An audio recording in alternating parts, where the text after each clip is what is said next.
Wayne, get off of that. Wayne, chill, bro. Wayne, chill. Wayne. Satan got the upper hand. California, get away from here now. Satan got the upper hand. All right, we are here.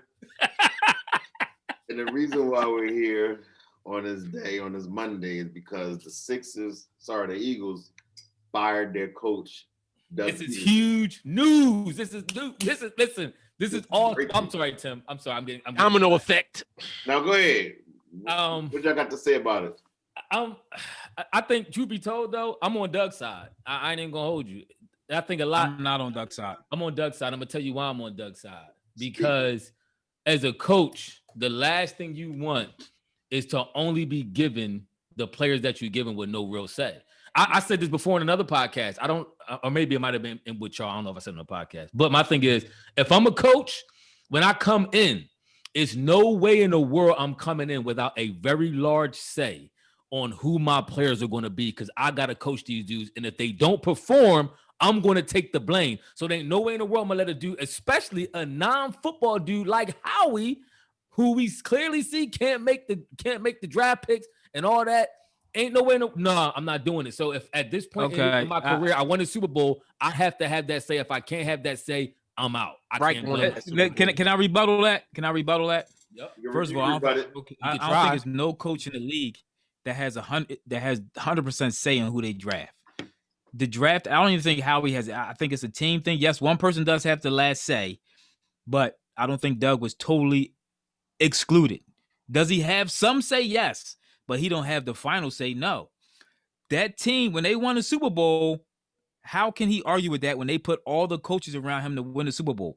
Howie and them is not on the field. Listen, Howie and them are not on the field calling plays when we see Doug calling 70 pass plays in a row and no runs. He's not in there calling them. He's not the one that has no ingenuity to his offense. That's 2-point conversions. That's all Doug. This is all Doug. All right, let me get in. Doug's not even using the talent that he has. You're not getting Miles Sanders in space. You're not getting the dude we just drafted in space. Come on, man. This is all Doug. Certain stuff, we just got to look at it. We was blaming Doug the whole time. Now you want to excuse him? Come on, man. You know Doug's offense was terrible. Let me jump in real quick. He kind of threw that back at me, so go ahead. I'll come back. Yeah, thank you. You're not welcome. It's not even about the fact that he should have say so as far as the players are concerned. How much say? Okay, how much say do you want to have? Let me back it. Let me get my thing going. Okay. It's not only that, but he wasn't even able to pick his own coaches when he came into the organization. There was already a defensive coordinator already chosen for him. How can you not bring your own coaches in? Oh, he did. Mike Rowe was his choice. That bum Mike Rowe was his choice, and that's who he argued for and was ready to quit for last year. But all right, Wayne, let me get my thought out. Mike Rowe, he had him. He made an announcement last year that he was coming back, and then the very next day he had to go back in front of the media and say that they fired him because it's not right. The way they treated him like a little like a glorified offensive coordinator. He was not really the head coach of the Philadelphia Eagles. And I'm glad he was able to walk. And so he wasn't the head coach when we won the Super Bowl then, right? Yeah. Okay. You just said he wasn't the head coach. But here's how you know he's a really good coach, because he took Carson Wentz and he got him to a good state, but he took a backup quarterback and won a Super Bowl with the backup quarterback. So right there showed that he can coach. But so which one is it? Which one is it? You said because in one sense you said it's like he was a glorified offensive coordinator. He wasn't really the coach.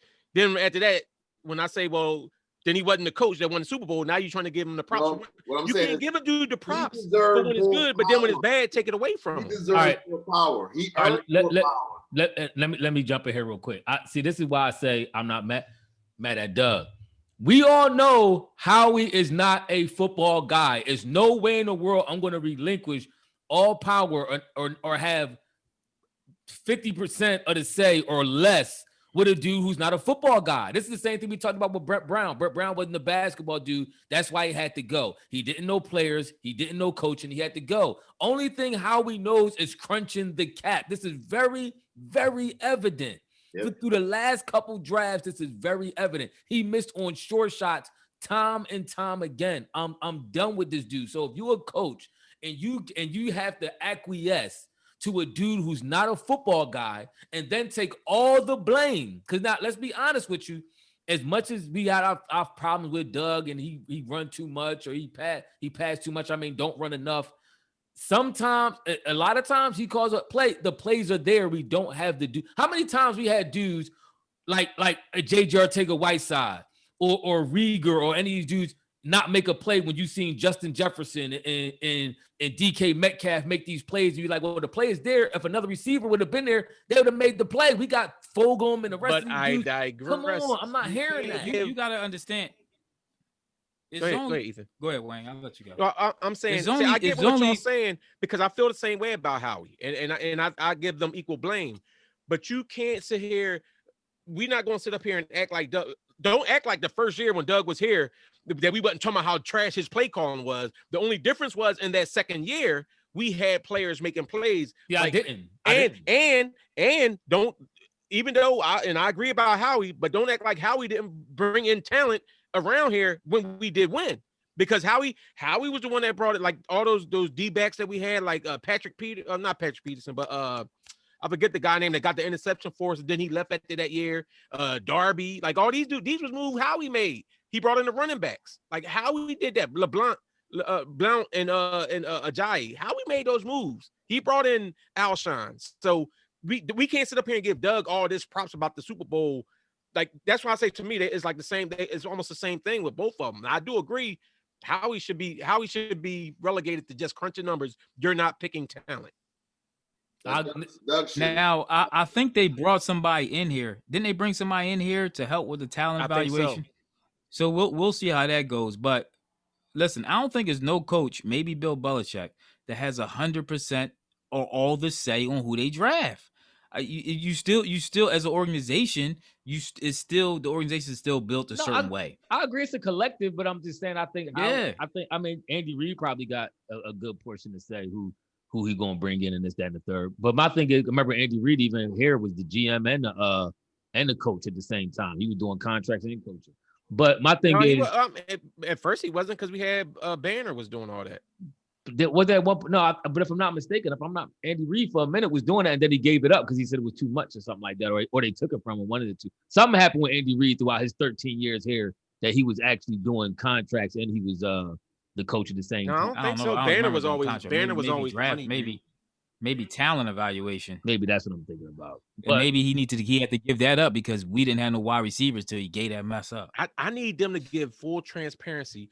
I need to know who brought in what coaches.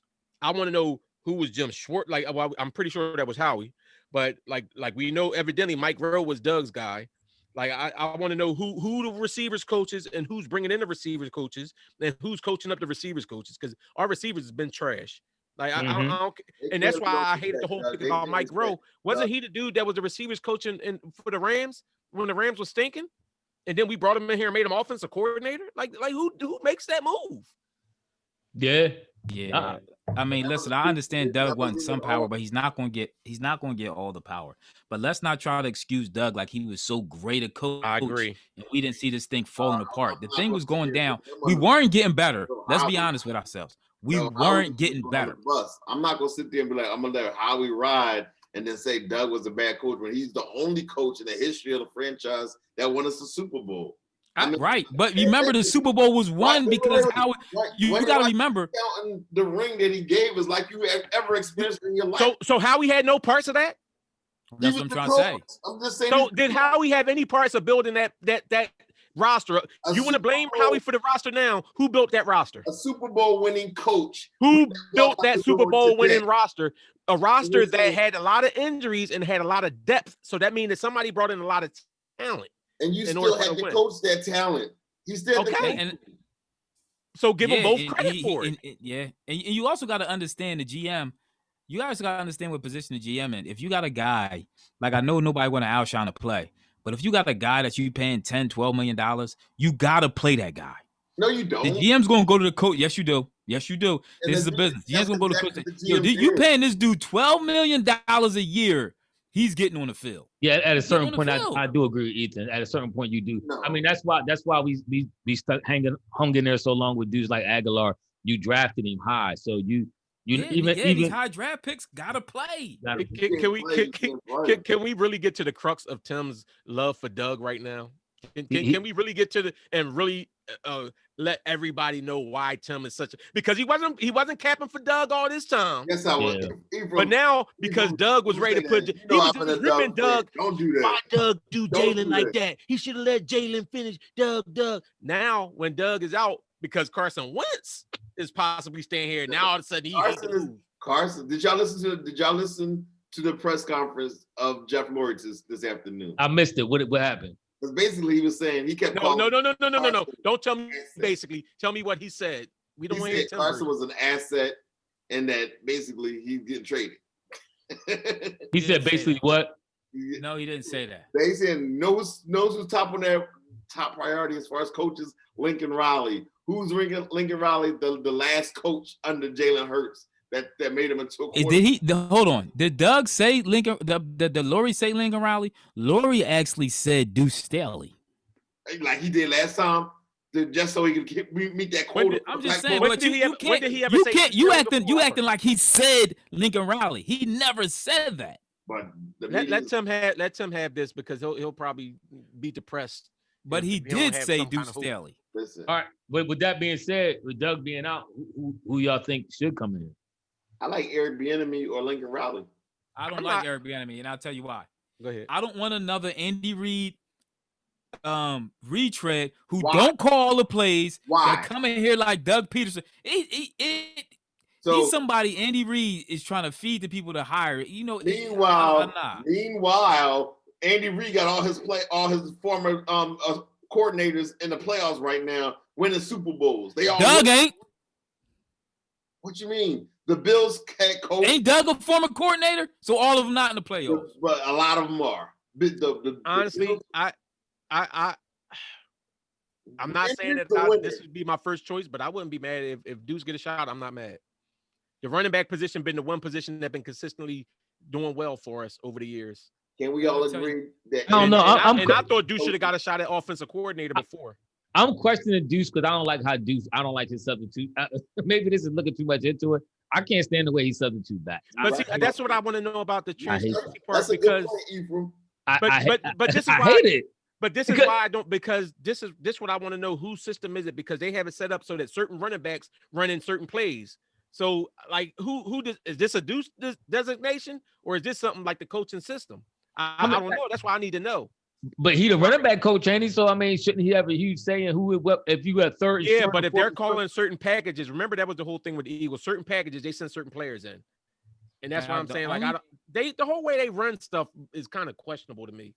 The only thing I don't, and to not know Deuce personally, but Malcolm Jenkins did give Deuce a good endorsement. He said every time he stood in front of the team, he had the attention and respect of everyone in the room.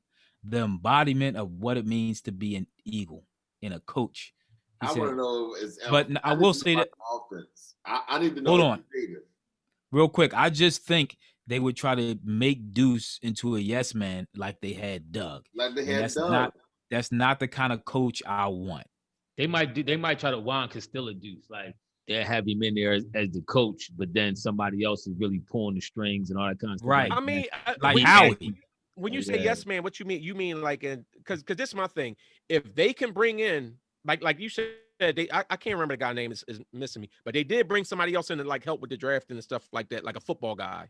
So if you're bringing in this kind of guy, and then you like Deuce, you want Deuce to be the leader, the head of the team, but you go out and you bring in a good offensive coordinator and a good defensive coordinator, and that's Deuce's job to do that. All the other coaches hire their own team. Exactly. This is what I'm saying. Doug is the only dude that was a defensive coordinator was hired before Doug even got here. That's all. And then that's just the defensive side of the ball. They hired Deuce on the offensive side of the ball. He had two snitches in the room. That's true. And but that's my point when I was saying about Doug, like him not having enough say. Exactly. Part of that was about him not having enough say on who his defensive coordinator going to be. When they brought McVay in there, McVay ain't had no defensive coordinator sitting there like, yeah, all right, now what you going to do with the offense? No, he brought the bull Wade Phillips in there. Like he had in his mind he can even talk smack behind the coaches, the general manager. Yeah, like they hamstring Doug a lot. I mean, I know what you're saying with Howie. He made some moves and all that, but to me, Howie, Howie got to me. Truth be told, the moves Howie made for the Super Bowl to me was kind of blind luck.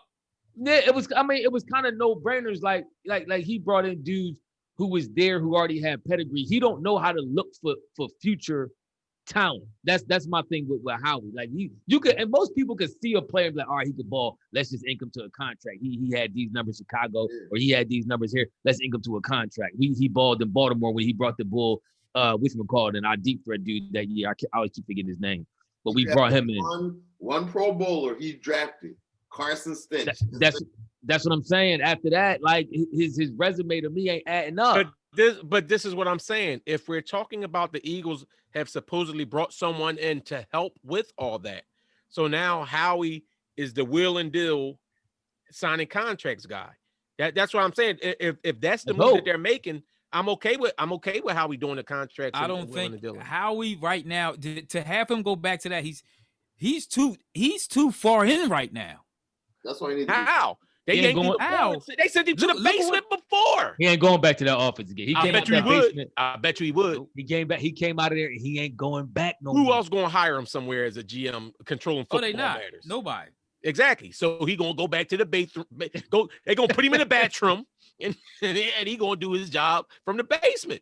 I agree with Ethan a little bit about Eric Bieniemy though. My thing is Andy Reid is calling all the shots on the offense at KC.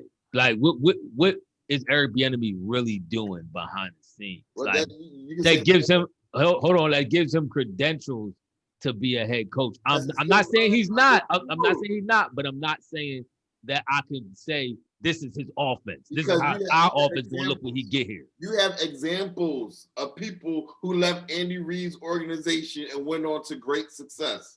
You have examples. To me, I felt like when Doug did his own offense, it stunk. Yep. Now, when he had help, the offense looked good. But when Doug did bring in Jim Reich? Huh? Did Doug bring in Jim Reich? You mean Frank Reich? Who brought Frank? Not Frank Reich. I mean, no. I think they brought him in. Exactly. But that's what I'm saying. But Doug brought in Mike Groh, so his one choice he made couldn't do the same. And it was terrible. And this year, to me, the offense was terrible. And I think Carson Wentz had Mike Groh fired. And that's why Doug mad at him. That's why he never had They got a score. So y'all think Carson coming back? I hope not. But if he comes back, it's gonna be great because the Philly fans are gonna give it to him. Mm-hmm. I do say unless they bring in some talent and he balls out. If I do say that if they bring in Lincoln Riley, it might be a strong chance. Well, for one, you're going to have your offensive line is going to be better because Brooks is coming back and what's his name? The boy named Dillard or something. What's the offensive lineman boy we drafted? Name. You got Dillard coming back. Yep. What am I missing? Our all-pro right tackle. He coming back. Brooks. Lane Johnson. Lane Johnson. Lane Johnson. Brooks, the guard, is coming back. Dillard going to be here. So the line should be better. And you're going to have a whole preseason and training camp. We're going to have to do a draft show. We're going to have to do a show to look into the Eagles' needs coming up later. Because as we doing this show, we see a glaring need going off in the boy Devontae Smith from the Alabama game. Yeah. When you get that Carfax on Carson Wentz, you see all those injuries and accidents he had. You're gonna want to get rid of him. Yeah, he had a lot of injuries this year. Yep. He went and bulked himself up. He had a lot of injuries, even though he got sacked a whole bunch. Yeah, he had a lot of injuries, right? Yeah, I mean, he showed himself to be durable this year for sure. He took a pounding and he kept getting back up until he got benched. But to me, that's another thing about Howie and Doug. As a coach, you have to look at your talent and design things around your talent. I don't think Doug was good at doing that. I think he was. I think Doug had a plan. He had a scheme and a system, and that's what he went with, regardless of the talent that he had. I kind of agree with that. I think my thing with Doug, I don't think he was, and it's unfair to compare. Innovative a lot of is the word. That's a good word. I don't think it's fair to compare a lot of coaches to Belichick, but I love the way Belichick, he one of very few coaches his team could look completely different from one week to the next. Like based That's how on Joe Gibbs was. Yep. Exactly. Based on how the other team may try to challenge you, based on what personnel you have available through injuries or whatever. He could play any style, anytime. Like he could run a hurry up on you. He could hit you out of nowhere with the hurry up. He could smash mouth football you. He could pass on you. Doug, to me, you pretty much know what you're getting from game to Doug game. is Brett Brown. Well, let me ask you that. A little bit better version of Brett Brown. That wasn't the first time around with Belichick. He had to get some knocks and bruises when he was in Cleveland, and then he became a very good head coach with a lot of cheating going on as well. Some skullduggery going on. So don't sit there and act like Belichick is on the same wave. The first 4 years of Belichick's career is not comparable to Doug's, because Doug won a championship in his first 4 years, and then Belichick got fired. They both got fired. He gonna get a coaching job. They both end up getting fired in the long run. But you know what's funny though? It makes sense because remember, I've been saying all season something's not right with this organization. Now I didn't know it was going this deep. Like so now you telling me this whole season we going through with Doug having animosity because if Doug was on the verge of quitting last year because they wouldn't let him bring his offensive coordinator back. So you telling me? I think it was a whole lot of offensive coordinator got fired because of Carson. And what'd you say? We're about to wrap this. And his offensive coordinator got fired because of Carson Wentz. But this is what I'm saying. There was a whole lot of negative energy around this team this year, and you could tell it just wasn't right. Something just wasn't right. But remember last couple weeks ago when he did an interview with 94.1, and he said, "Who's the starter next week?" He said, "I'll know. We'll know." In a couple minutes, everybody said, was that like a mistake he made? It wasn't a mistake. He didn't know whether or not who was going to start until he got the okay from the Bull Howard. If you don't got that much power, you don't know where you can start your quarterback. Yes, I'm saying that's another thing I forgot all about. That's another thing I was thinking about earlier. I forgot about that. Remember they said how he was, how he had, I guess he had the itinerary on who was going to play and who wasn't and all that. Like our coach, if this is the case, if this is indeed the case, how can you expect a coach not to want more than that? Let me ask you this. Did we win with that system in place? See, that's all I'm saying. If we won and this is the way they was doing it when we won, then because you can't say, well, Doug did this, Doug did that. Did that change? So you telling me after they won it, Doug had all this say on all this stuff, and then they won the Super Bowl and they said, no, Doug, we taking this from you. We doing so that if they won doing this, you can't give Doug all the props for winning. Without saying that this is what in spite of them, he won. It wasn't stop. I mean, that is possible though. I mean, it could have been in spite of him that we won. So in spite of, that's what I'm saying. Doug brought in Jason Ajayi. Doug said, let's bring in Blount. Doug said, let's bring in Frank Wright. Was this all Doug's moves? I'm just saying, Doug. No. I'm really directing this at Tim because this all I'm saying is, if we want to sit here and act like Doug did everything, Doug won us this, Doug won us that. You're not telling me that this whole system, Doug had all this control. And then he won the Super Bowl, and they took the control from him. Yeah, I mean, he coached what they gave him. They gave him better talent to coach. He coached them, and he gave him better. And they gave him better coaches that went on to other places. I mean, one couple of them. we go. I say this: we gonna find out. We gonna find out real quick. I mean, they gave him Schwartz, and Schwartz gave him over 530 yards in the Super Bowl. Even what you call it was like, but the first thing I did, I got on the phone. This was the owner said today. He said I got on the phone and I was like, yeah, that was a bad defensive game. That's what he said about Jim Schwartz. But they in the Super Bowl, you're right. But in a couple of them games leading up to the Super Bowl, when Nicky Foles was stinking, it was individual. That defense carried them. I mean, like I always say, the game is going to tell you what you are. The game is going to expose the truth in the matter on who was it. Was it Howie? Who was suspect? Was it Doug? The game is going to tell him. I'm sure Doug going to get another head coaching shot. He's still young. He's going to land another spot somewhere. He'll get another offer. I want him to go to Texans. Get with Deshaun Watson. That might be a good move. How you going to go? Deshaun Watson is out. He ain't staying down there. No, I mean, you never know. He may stay. Deshaun Watson is out. And then also, the Jets, they said him and the bull from the Jets, they got a good relationship. And they're just about to get a number one. So he might groom a real quarterback. Yeah. You ain't gonna sit here and hate on my man Carson like that. That's what you're not gonna do. 25 QBR. That's all I know. Last thing I remember from Jalen Hurts. 20. Anybody else got any final thoughts before we roll? Nah, I'm good. I'll say this. I think Lamar showed me a little something in the playoffs, just going around the league real quick in the win that they had. I still say Lamar got to get better as a passer, but he did what he had to do to win. He took off. He started running. He ain't play around. He got busy. Might have a quarterback. Yeah. Yeah. All right, well, we out this joint. I just want to say Steph went 2 for 16 yesterday, stunk it up, but outside of that, hold on, real quick. But he led his team to win. You can't do that. Yeah, he did. Oh, real quick, but not talking about Steph. I just want to give a shout out to my man Tyler Hall. Him and his family, they Baltimore Ravens fans. So I told him I was rooting for them this weekend. So I wanted to give him a shout out. He'll listen to the show. But yeah, but Steph, they still got the win, so it don't matter. Big Ben fraud. Thanks for watching. We catch y'all in our next video.